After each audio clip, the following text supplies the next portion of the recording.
there going to be a coalition between PDDS or PDP with Lakas CMD? No.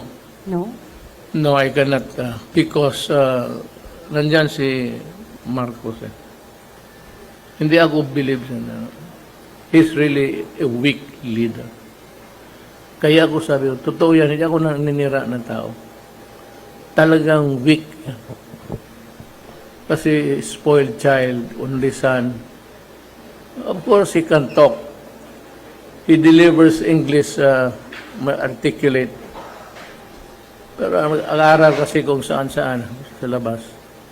Pero kasabihin mo na may crisis, gano'n. He's a weak leader. At saka may bagahe siya. Ano yan sinasabi ko sa inyo? Totoo yan. I do not voice lies. Masisira ka. Pero bantay ka yan. Kamali ang Pilipinas na.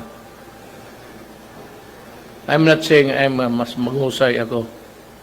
Maybe magkaroon silang maraming pera, may magpahiram, or mga loans ng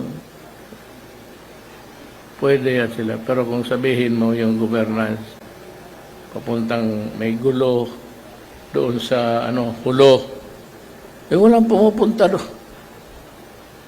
Katakot na lang yan punta